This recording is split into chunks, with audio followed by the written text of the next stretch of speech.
ponencia de este webinar pues tiene por título Alimentar la microbiota para fortalecer la salud. Se va a encargar de esta ponencia Eva Rodríguez Mínguez, que ya la tenemos en pantalla. Buenas tardes, Eva. Eva es doctora en Biología por la Universidad Complutense de Madrid y científico titular desde 2001 en el Departamento de Tecnología de Alimentos del Instituto Nacional de Investigación y Tecnología Agraria y Alimentaria, INIA.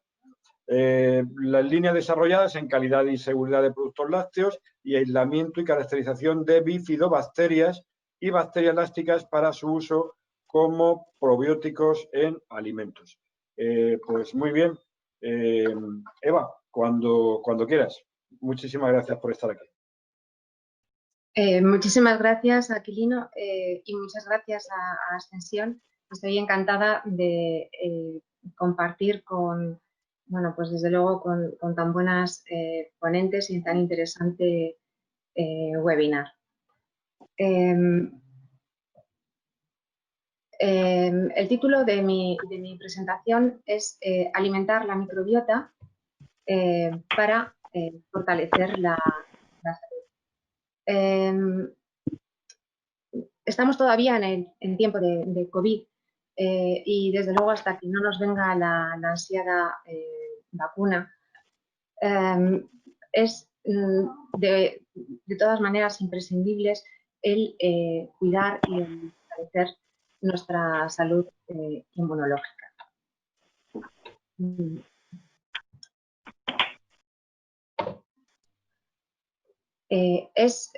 Existe desde muy antiguo una clara relación que está reconocida entre la dieta y la salud.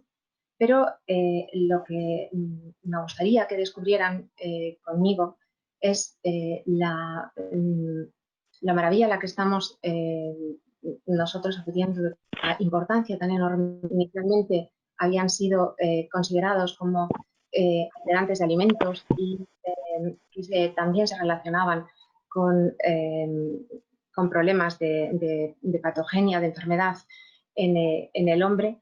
Y, sin embargo, ahora sabemos que tienen una enorme importancia en la salud del organismo.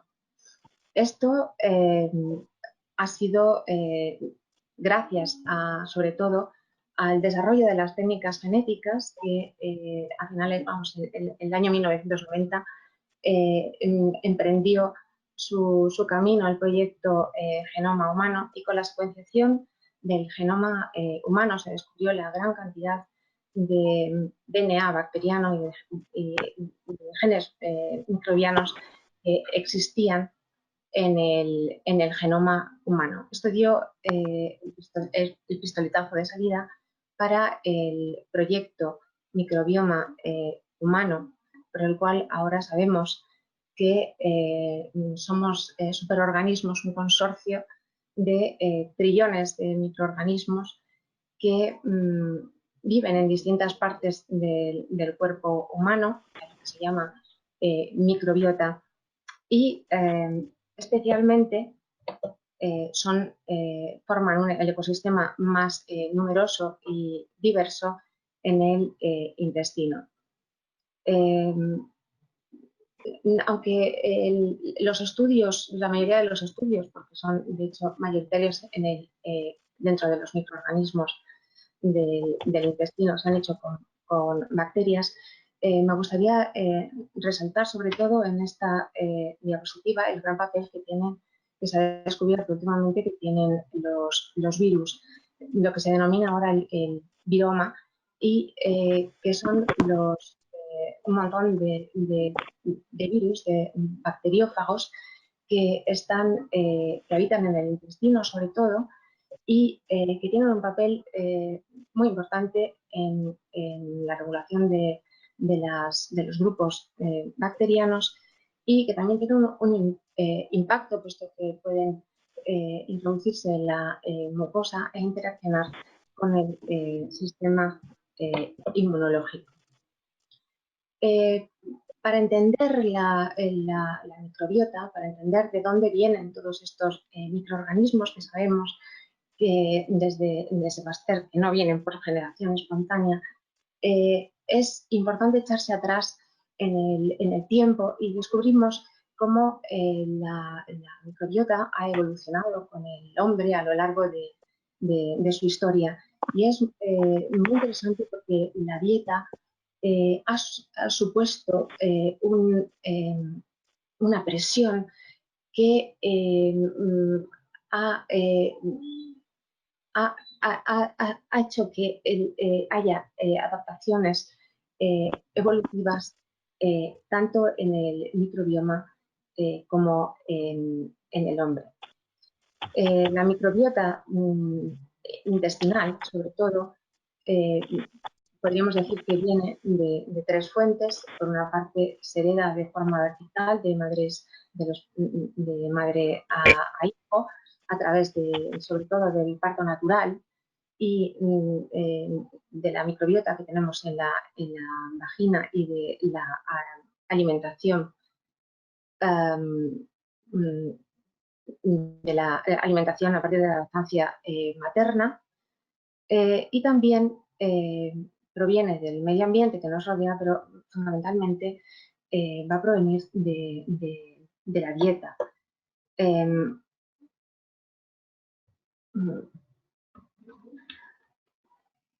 Va a provenir fundamentalmente de la dieta. Hace 10 millones de años que los primeros animales antropomorfos modificaron su dieta e introdujeron la carne. Ha supuesto un cambio que ha requerido unas adaptaciones que han sido evolutivas en el hombre y también, por supuesto, en el microbioma. En el estómago, que ha permitido, por una parte, una mejor digestión de la carne y por otra sirve pues, de barrera para los potenciales microorganismos patógenos que pudiera contener. Y por otra parte, también se ha observado una reducción del intestino grueso con respecto al intestino delgado. Esto, a su vez, lo que ha producido es que el adelgazamiento del intestino haya incurrido en una menor cantidad de microbiota. Por tanto, van coevolucionando y van adaptándose unos a otros. Hay factores externos también que han influido en la evolución del microbioma, la composición que tiene el microbioma, y como son el desplazamiento bípedo que le permite al hombre el conseguir frutas, por ejemplo, del suelo, y que va a hacer que, por ejemplo, esas frutas maduras hagan que por evolución afloren microorganismos que tengan una capacidad alcohol deshidrogenasa, o que vaya recogiendo microorganismos de otros hábitats diferentes con los desplazamientos poblacionales que se van a dar por parte del hombre. Y también la evolución social y el comportamiento social tiene una influencia también muy destacada tanto en la microbiota como en la evolución genética del hombre. Pero sin duda, después de la introducción de la carne en la dieta, el segundo cambio de la dieta que ha producido un gran impacto en la microbiota ha sido las primeras fermentaciones que se realizaron en la época neolítica. La revolución neolítica trajo consigo una vida sedentaria, y el sedentarismo de alguna manera hizo que el hombre recogiera alimentos para los estabulara, los animales, y también sembrara los cereales. Esto ha llevado a una domesticación de los animales, a una domesticación de los cereales, y también a una domesticación de los microorganismos. Los microorganismos crecen en los alimentos que están en los cereales y en la leche que se almacena y aparecen las primeras fermentaciones, las primeras ensayo y prueba error, algunas eran putrefactivas, tenían malos olores y aquellas otras transformaban esos productos en unos alimentos nuevos llenos de aromas y más digeribles, que son las fermentaciones. Estos microorganismos que se quedan en las vasijas, que se quedan en el medio ambiente, que rodea todas estas fermentaciones y que incluso sirven de madre para fermentaciones siguientes, van a conducir, van a llevar también a una especialización génica de los microorganismos. El tercer gran cambio es el que estamos viviendo ahora con una gran intervención del hombre en la era que se ha venido a llamar el antropoceno. Consiste en un cambio drástico en el medio ambiente que nos lleva a un cambio climático, que nos lleva a una degradación de los distintos ecosistemas del planeta, y esto va a dar lugar a una pérdida de la diversidad tanto de plantas como de los animales, como por supuesto también de los microorganismos. Al mismo tiempo se está produciendo una occidentalización de la población que tiende a dietas que, como decía extensión antes, son dietas ricas en proteínas y ricas en grasas, y estamos sustituyendo los alimentos naturales por alimentos ultra procesados. Esto acompañado de otros factores de presión, como puede ser el dejar la lactancia materna, las cesáreas, el abuso de los antibióticos, la higiene y de higiene, están llevando al hombre, que es un ecosistema y que como ecosistema que es, tiene que llevar, tiene que cumplir los principios de resiliencia y de diversidad. Le están llevando a una pérdida grande de diversidad, y es a lo que se llama el síndrome de insuficiencia de la microbiota. Los genes de la microbiota se están adaptando mucho más rápido a estos cambios que se dan de la dieta y del medio ambiente, pero sin embargo los genes humanos son muchísimo más lentos, y la falta de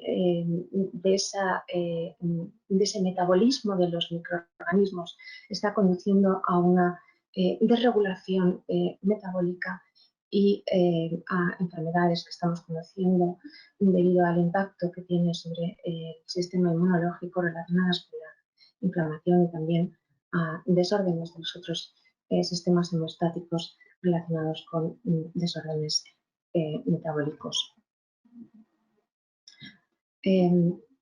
Por tanto, es evidente que la dieta de alguna manera sirve como intermediario, como una pieza clave que encaja perfectamente y que regula el efecto de la dieta sobre la salud.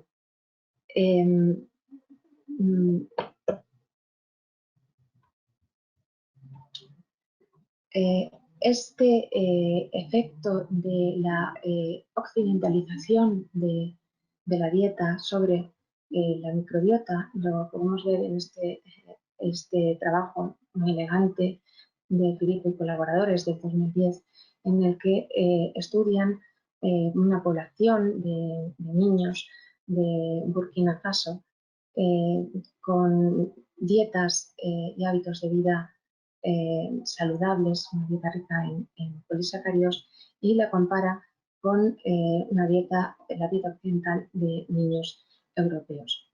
Podemos ver claramente cómo se produce una reducción de la diversidad bacteriana en los niños que están consumiendo estas dietas occidentales y al mismo tiempo se acompaña de una mayor de una reducción en los bacteroidetes y un aumento en las enterobacteriáceas que están relacionadas con estados de disbiosis. Al mismo tiempo, se observa en estos niños que tienen las dietas occidentales una reducción en los ácidos grasos de cadena corta. Los ácidos grasos de cadena corta, como ha dicho también Ascensión al principio, son metabolitos que producen sobre todo los microorganismos de la microbiota por el consumo de fibras, prebióticas, de fibras dietarias y dietéticas y que tienen un impacto, sobre todo el butirato, enorme, tanto en el enterocito, que proporciona energía y además sirven como moléculas señalizadoras en el eje intestino-cerebro y repercuten de una forma absolutamente importante en la homeostasis de los tres sistemas principales del cuerpo, tanto el sistema inmunitario como el sistema endocrino como el sistema nervioso. Como resultado del proyecto del American Gut Project, también podemos observar cómo una dieta rica en vegetales que son diversos modula positivamente la microbiota. En concreto, ellos observaron que las dietas que presentaban más de 30 vegetales a la semana presentaba una mayor diversidad microbiana y además una mejora en metabolitos, sobre todo en ácidos grasos de cadena corta. No solamente es el tipo de dieta, sino que también se ha visto que la forma de cocinado influye en la estructura y en la función del microbiota. La dieta cocinada influye más en los hidratos de carbono que en la dieta, en la carne, y produce una mayor energía, captación de energía a partir del alimento que se ingiere. Además, distintos estudios también han verificado que la dieta omnívora presenta una mayor diversidad de bacterias respecto a la dieta únicamente vegetariana. Y es muy interesante que la dieta mediterránea, que es considerada una dieta evidentemente omnívora, tiene trabajos que avalan que contribuyen a una mejor salud metabólica, una mayor salud del organismo. Pues puesto que la dieta influye en la microbiota, es comprensible pues avanzar en que se podrían utilizar estrategias para alimentar de forma beneficiosa nuestra microbiota. Es evidente que las dietas ricas en hidratos de carbono producen más ácidos grasos de cadena corta, más energía y se consideran beneficiosas para la salud, pero especialmente este beneficio para la salud se observa en las fibras fermentables, ya que concretamente aumentan grupos de microorganismos, entre los cuales se ha visto que están las bifidobacterias, que son de gran importancia dentro de la microbiota humana, como ha dicho antes Ascensión, y además se correlacionan directamente con un aumento de los ácidos grasos de cadena corta, vemos que tienen también un efecto beneficioso en el organismo a través del eje intestino-cerebro. Otra forma de intervención sería mediante los prebióticos. Los prebióticos se definen por ser componentes que tienen una actividad beneficiosa en el organismo humano por favorecer el crecimiento de uno o de un grupo limitado de microorganismos en el microbioma, en la microbiota intestinal. No solamente se refiere a fibra dietética, aunque hay muchos de los prebióticos que se utilizan comercialmente y que consumimos son fibra dietética, pero también hay otros como, por ejemplo, los flavonoles que tienen también un efecto beneficioso, se le ha atribuido sobre todo a nivel inmunológico, que tiene mucho interés en el tema que estamos hablando. Dentro de los prebióticos, han sido sobre todo estudiados en el grupo de bifidobacterias y lactobacillus como grupos diana del intestino para hacer este efecto beneficioso. Otros de las posibles estrategias para alimentar nuestra microbiota serían los alimentos fermentados tradicionales que han cobrado un auge tremendo en estos últimos años, pues a raíz de todo resaltar la gran importancia que tenía la microbiota y la dieta en la salud. Estos alimentos tradicionales llevan con nosotros, pues, como he dicho antes, desde el Neolítico, y hay más de 3.500 alimentos fermentados conocidos, mayoritariamente los que más se han estudiado y quizá los más consumidos son los alimentos, los productos lácteos, los quesos y las leches fermentadas. Les he puesto en esta diapositiva el kéfir. El kéfir es un superalimento, se considera un superalimento. Es muy interesante dentro de los alimentos fermentados porque es un auténtico consorcio entre bacterias lácticas, bacterias actíticas y levaduras, y además tiene un polisacárido cleúnico que también podría tener, se le ha atribuido efectos inmunomoduladores kefirano. Les resalto se les han atribuido, hay muchos trabajos en los que se han estudiado distintos efectos beneficiosos, pero con evidencia científica tiene verificada la intolerancia, su actividad frente a la intolerancia a la lactosa y su funcionalidad en la erradicación del Helicobacter pylori.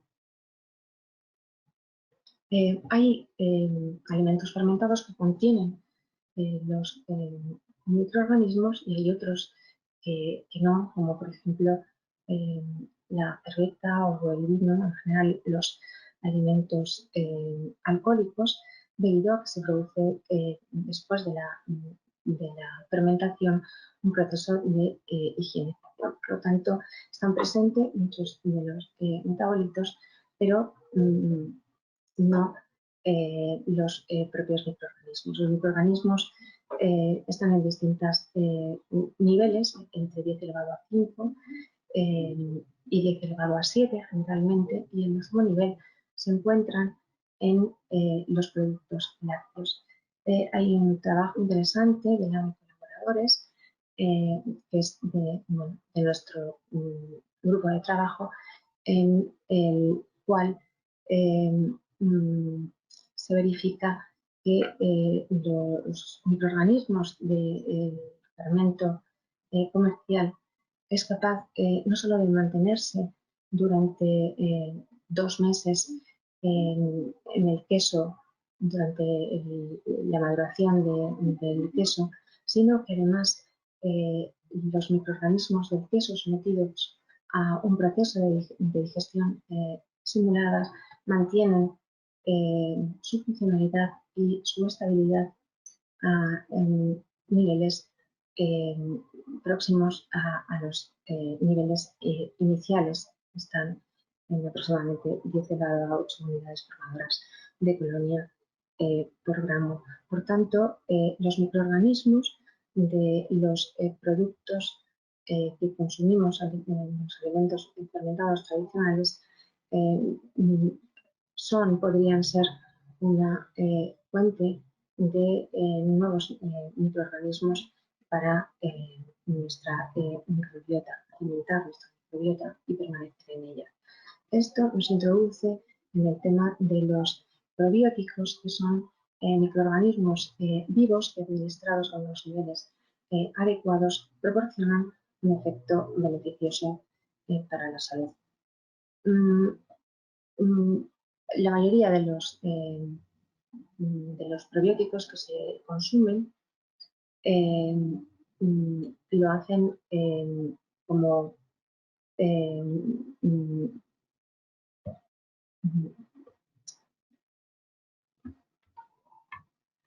la mayoría de los alimentos, de los probióticos que se consumen, lo hacen como complementos alimenticios, pero es de gran interés el uso de, por una parte, de probióticos que tengan un efecto funcional en los alimentos, o el empleo de alimentos que contengan microorganismos y que en su conjunto pudieran considerarse como alimentos probióticos.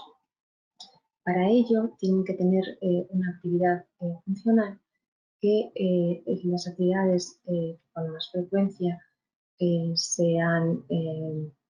han sido demostradas con evidencia científica, han sido aquellas que tienen efecto en la salud intestinal. Hay que tener en cuenta que para que un microorganismo sea probiótico, ese efecto tiene que ser atribuible a una cepa concreta, o a un conjunto de cepas que estén identificadas perfectamente, y a unas determinadas dosis. Durante muchos años hay muchos trabajos que han intentado esclarecer si realmente los probióticos podrían o no implantarse, colonizar en la microbiota. Se sabe que los probióticos, de alguna manera, pueden permanecer en la microbiota durante algún tiempo, pero en realidad lo que hacen, lo que se piensa que hacen, es que comparten sus genes y sus metabolitos con la propia microbiota humana, y de esa manera influyen directamente sobre las células del epitelio y las células inmunes. Les he presentado antes los alimentos fermentados y no todos los alimentos fermentados pueden, por supuesto, considerarse como probióticos, pero el yogur sí que ha sido estudiado y se considera como probiótico debido a que tiene las bacterias del fermento están a unas dosis determinadas y se ha verificado que con ensayos clínicos debidamente diseñados que tienen un efecto beneficioso sobre los síntomas de la intolerancia a la lactosa. Hay un gran interés científico y también industrial en la incorporación de alimentos fermentados, sobre todo en alimentos con productos lácteos, bueno, también en embutidos, y porque proporcionan un valor añadido a la materia prima inicial, al producto inicial, y por otra parte porque son productos que tienen una buena aceptación de entrada en el consumidor. El número de entradas dentro de científicas demuestra, en las bases de datos científicas, demuestra un incremento muy grande en el número de estudios que se están realizando de probióticos en diversos alimentos y que comprobamos que sobre todo se están llevando a cabo en leche y en productos lácteos. Sin embargo, supone un reto la vinculación de microorganismos probióticos en alimentos debido a que por origen muchos de ellos provienen de origen intestinal y muchos son anaerobios, las bifidobacterias concretamente, que provienen, la mayoría de las que se utilizan como probióticos tienen un origen intestinal y debido a que son anaerobios y que están acostumbradas al ambiente del intestino, es muy difícil el escalado industrial de ellas y por otra parte supone un reto su supervivencia tanto durante la elaboración del alimento como durante el almacenamiento del mismo. Y además esas cepas tienen que cumplir una misión que es absolutamente importante y es el reto de producir alimentos que sean que tengan una aceptación adecuada, que tengan una calidad adecuada para su uso industrial. Otra de las estrategias que sería muy interesante es la de reunir un probiótico y reunir un prebiótico, que es lo que se denominan alimentos simbióticos, y hay algunos ensayos, algunos estudios que demuestran un efecto beneficioso de la combinación simbiótica de los probióticos y prebióticos con impacto en la modulación del sistema inmune. En el contexto del COVID, pues como ya se ha venido diciendo, la infección se caracteriza por un síndrome respiratorio agudo y en el transcurso de la enfermedad existe una complicación que es el desencadenante de la tormenta de citoquinas del proceso inflamatorio agudo que lleva a la desestabilización del sistema homeostático, de los sistemas homeostáticos del cuerpo. La microbiota intestinal juega un papel fundamental en el mantenimiento y en el equilibrio del sistema inmunitario a lo largo de la vida y podría tener, quizá podemos intuir que podría tener, por una parte, el virus un impacto en la microbiota, podría producir algún tipo de disbiosis. Y por otra parte, pues es interesante desde este prisma el poder tener la posibilidad, poder pensar en la posibilidad de intervenir con alguna de las estrategias que hemos comentado, pues para prevenir o para mejorar el curso de la enfermedad producida por el coronavirus. Como antes he apuntado, Ascensión, en la defensa contra el coronavirus en ancianos con inmunosenescencia avanzada, provoca justo esa cascada inflamatoria, ese proceso inflamatorio para inactivar al virus. El proyecto, el DERMED, demostró que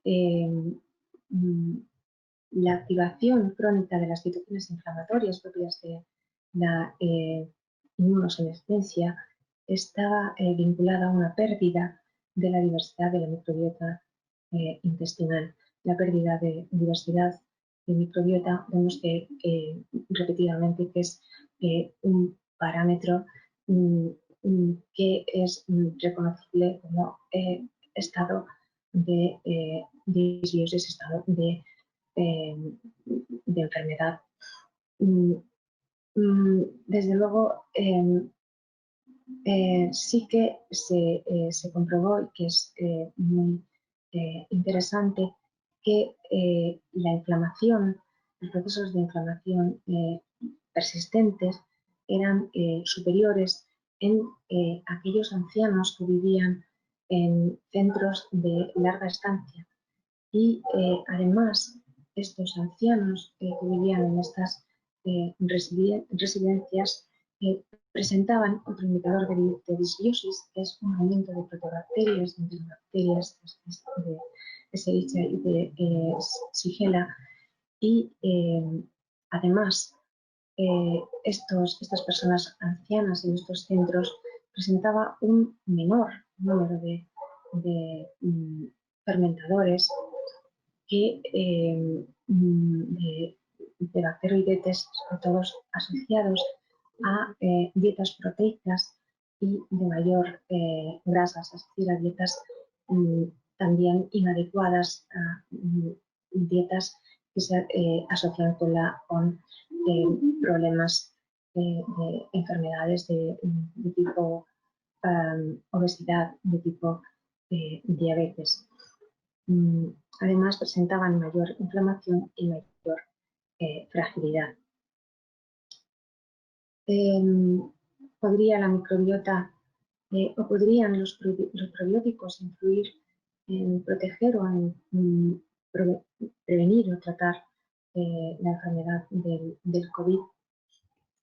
Es un hecho que en el curso de la enfermedad se desarrolla en un gran porcentaje de pacientes de COVID la diarrea. Así que la diarrea sería una diana muy interesante y para poder abordarla con estrategias como el uso de probióticos, debido a que hay un buen número de trabajos, de ensayos clínicos, debidamente diseñados meta-análisis que demuestran el efecto beneficioso de algunos probióticos, como es el caso de Ultralevura o como del Saccharomyces boulardii, o como es el caso del Lactobacillus rhamnosus PG en las diarreas producidas asociadas a pacientes en estado crítico. Sin embargo, lo que no hay datos todavía claros es de cuál puede ser el efecto del coronavirus sobre la microbiota. Así que hay un pequeño estudio realizado en China que muestra que existe una cierta disbiosis, puesto que se desvela una disminución en microorganismos que son de alto interés, muy importantes en la microbiota, como son las bifidobacterias y los lactobacilos. Otra diana interesante para intervenir con probióticos en esta enfermedad del COVID vendría avalada por múltiples ensayos que demuestran un efecto prometedor positivo de los probióticos en infecciones respiratorias agudas por virus. Por tanto, sí que existe una posibilidad real, un interés real basado en evidencia científica por el empleo de la estrategia, sobre todo de los probióticos, para intervenir en la enfermedad del COVID. Y esto se ve reflejado en la financiación de algunos estudios por el Instituto Nacional de Salud americano, los cuales pues, están implicados algunos de los microorganismos probióticos con evidencia científica, como los que les muestro en la diapositiva. Hay también uno de los estudios en el cual, de forma interesante, no solamente van a estudiar los probióticos, sino que además entre los objetivos está el de estudiar la posible aparición, presencia de disbiosis microbiana por el COVID y también van a estudiar la metagenómica y la genómica para establecer cuáles son los cambios ecológicos, microecológicos que se están produciendo en el transcurso de esta enfermedad. Como conclusiones, me gustaría que quedara, pues, que quedara claro que la microbiota intestinal tiene un papel relevante en el efecto de la dieta y de la salud, que se puede intervenir por medio de distintas estrategias, entre las cuales se encuentran los alimentos fermentados, los prebióticos y los probióticos, para mejorar, para obtener beneficios que repercutan en una mejora de la salud del cuerpo y también, por tanto, de la salud inmunológica. Y realmente, como respuesta al planteamiento de esta charla, si podemos alimentar nuestra microbiota para fortalecer nuestra salud. Yo respondería positivamente y creo que en individuos sanos podemos aprender de los trabajos que hay. Una dieta mediterránea sería un ejemplo perfecto de dieta carnívora rica en vegetales que podría propiciar una mejora, un impacto muy interesante en la microbiota y también recomendaría la ingesta de alimentos fermentados tradicionales como fuente de diversidad de microorganismos, como tesoro que tenemos de la tradición ancestral humana, de la tradición de la cultura de la herencia de los pueblos. Y, por supuesto, el ejercicio moderado y los hábitos de vida saludable. Y la felicidad creo que son súper importantes para influir directamente en el eje intestino-cerebro de forma recíproca y mejorar nuestra salud. Muchas gracias a todos por su atención. Pues muchísimas gracias, Eva. Una exposición muy instructiva, realmente. Bueno, pues hemos reforzado conceptos que ya teníamos y hemos adquirido otros conceptos nuevos. Me ha encantado, hablando de resiliencia, ¿no? Resiliencia, cómo pensábamos siempre, ¿no? Que era un aspecto meramente humano y cómo también la microbiota presenta una plasticidad suficiente para favorecer la evolución, ¿no? De alguna forma también su resiliencia de la microbiota. Me ha encantado. Hay varias preguntas, si te parece. Varios que preguntan que si pueden considerarse los microorganismos de los alimentos fermentados como probióticos. Bueno, realmente no podemos considerar a los microorganismos de los alimentos fermentados como probióticos. Sí que podemos decir que los alimentos fermentados contienen microorganismos y que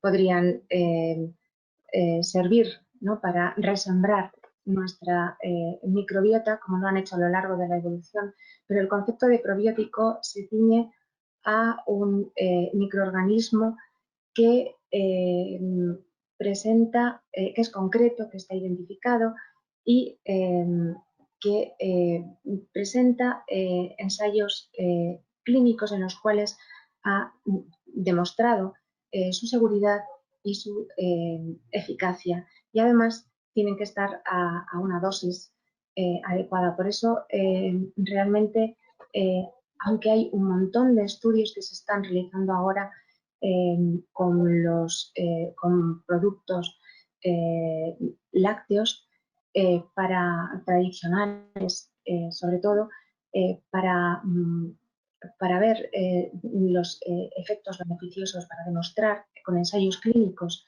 los efectos beneficiosos y poder de esa manera regular dosis y ver si podrían tener la consideración de alimentos probióticos.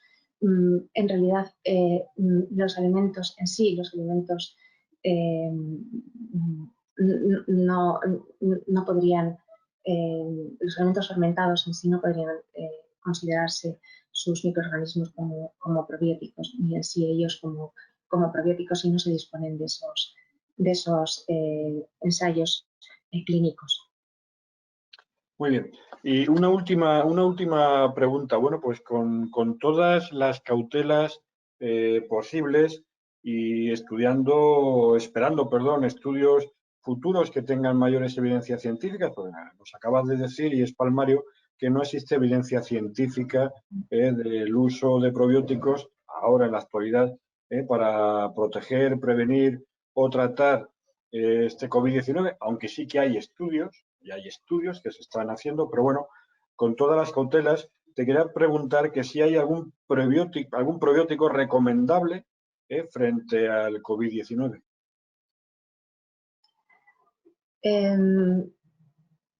Realmente no existe no se podría, como no hay estudios previos para que estén realizados expresamente para el COVID, no podríamos decir que haya ningún probiótico que se deba usar ni para la prevención ni para el tratamiento del COVID. Sin embargo, sí que si aparece la diarrea, sí que se podría recomendar para la diarrea por antibióticos, sobre todo, está absolutamente estudiado y recomendado el empleo de probióticos, como había dicho antes, el Saccharomyces boulardii, el Ultralevura y el Lactobacillus rhamnosus GG, para la diarrea producida por antibióticos única y exclusivamente, sí que serían muy recomendables. Pero en personas sanas la recomendación real es la de mantener una microbiota sana por los métodos que se han venido describiendo de una alimentación adecuada, de unos hábitos de vida saludables y realmente no se podría o no se debería recomendar a priori el uso de probióticos. Pues muy bien, estamos llegando ya al final de este webinar. Yo pediría a los técnicos que pongan en imagen a las otras dos ponentes, Ascensión y Ascensión. Y bueno, mientras tanto, decir que estas preguntas, este webinar, pues se va a hacer un documento con él y se va a colgar en portalpharma.com próximamente para que lo puedan, que puedan tener acceso a él todos los farmacéuticos que lo deseen. Yo quisiera hacer alguna consideración de, por lo menos, lo que a mí más me ha gustado. Ya decía antes que bueno, pues ha servido como refuerzo de muchos conocimientos anteriores y muchos más todavía conocimientos nuevos, por lo menos en mi humilde persona. Sobre la ponencia de Ascensión Marcos, pues bueno, pues creo que hemos aprendido mucho sobre la relación, no solo de la obesidad, sino también de otros factores, otros muchos factores como diabetes, como surgía en alguna pregunta, enfermedad neurodegenerativa, edad, etcétera, con respecto a la infección del COVID-19. La segunda ponencia me ha gustado especialmente porque lo hemos vivido y lo estamos viviendo muy de cerca los farmacéuticos, es que la situación de mayor vulnerabilidad, de la que nos hablabas, Ascensión, cuando tenemos miedo a lo desconocido. Y eso nos está pasando, a mí me está pasando en la farmacia, este miedo a lo desconocido, este virus que no sabemos todavía demasiado de él. Y lo vivimos en la farmacia. En la farmacia, todos los días, en todas las farmacias de España o en casi todas, entran varios infectados con este virus, ¿no? Ahora menos. Yo recuerdo al principio de la pandemia, de las primeras semanas, la segunda quincena de de marzo, que fue terrible. El número de infectados que venían cada día a las farmacias, a mi farmacia en concreto, cómo detectábamos desde la farmacia posibles casos, cómo había centros de salud que estaban cerrados por la pandemia, cómo sistemas de urgencia, de guardias, estaban cerrados, solo se atendía por teléfono, no había una atención presencial. Y cómo recuerdo, por ejemplo, cómo en las guardias, el único profesional de la salud que estaba de forma presencial, en cuerpo y alma, era el farmacéutico. Era el farmacéutico. Frente a esta infección, hemos estado en primera línea de fuego. Hemos estado en primera línea. Y bueno, pues esto generó muchos miedos y mucho estrés en los farmacéuticos. Y hablo por mí mismo, ¿no?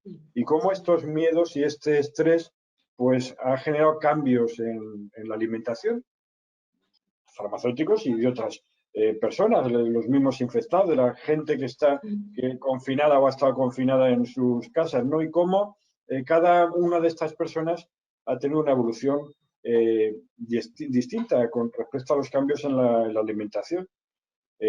Tengo casos de allegados, de amigos, pues que han aumentado un montón de peso, porque han aumentado un montón de peso. Sin embargo, otros, este estrés, en vez de este aumento de peso, pues les ha disminuido, les ha producido una disminución importante del peso. O sea, estamos ante unas situaciones muy variables y muy distintas. Con respecto a la tercera ponencia, bueno, pues cómo cuidar bien la microbiota con los alimentos adecuados, podemos fortalecer la salud y lo que antes hablábamos en la última pregunta, ¿no? De que no existe evidencia científica aún del uso de los probióticos para prevenir, para proteger, para tratar este COVID-19, pero sí que está habiendo numerosos estudios que algo nos dirán y alguna evidencia más importante tendremos.